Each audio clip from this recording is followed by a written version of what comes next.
কোনো এক মসজিদের অজুখানায় লেখা ছিল, মানুষের হক মেরে তুমি যদি গিয়ে সিজদায় পড়ে জান্নাত খোঁজো তাহলে কোনো লাভ হবে না। আমি লেখাটা দেখে হাসলাম এবং ভাবলাম, কত মানুষ মনে কষ্ট দিয়েছে, সেগুলো হিসেব করে যদি বদদুয়া দেই তাহলে হয়তো তাদের কপালে কোনোদিনও জান্নাত জুটবে না। জেনে না জেনে হয়তো আমিও মানুষের মনে কষ্ট দিয়েছি, কিন্তু যারা আমাকে ছেড়ে গিয়েছে কিংবা ঠকিয়ে দিয়েছে তাদের কাছে শক্ত পুক্ত কোনো প্রমাণ ছিল না, যেই কারণে আমাকে কষ্ট দিতে পারে, আমাকে দুঃখ দিতে পারে, আমাকে কান্না করাতে পারে। জীবন এমনই, তবুও আমরা জীবন ভালোবাসি, জীবনকে উদযাপন করি, এই জীবনকে আমরা লালন করি।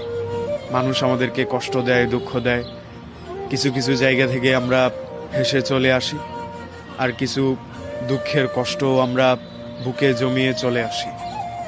এই দুঃখগুলো আমরা পেয়ে থাকি খুব কাছের মানুষ থেকে, খুব নিকটের কারো কাছ থেকে।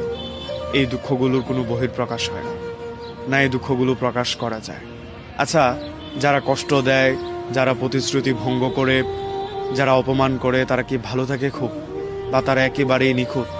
তাদের জীবনে কোনো দাগ নেই, না কোনো কষ্ট নেই। মানুষ মানুষকে কষ্ট দেয় কি করে সেটা ভাবলেই আমার অবাক লাগে।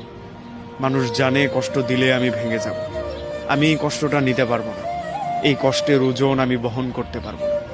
তবুও কি নিরবিচ্ছিন্নভাবে মানুষ আমাদেরকে কষ্ট দিয়ে যায়, এগুলো আমরাও সয়ে যায়, মেনে নেই, মানিয়ে নেই।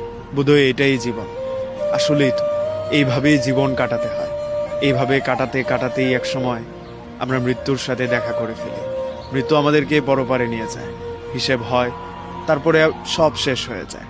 এই শেষ হওয়া থেকেই আবার হয়তো নতুন কিছুর উৎপত্তি, নতুন কিছুর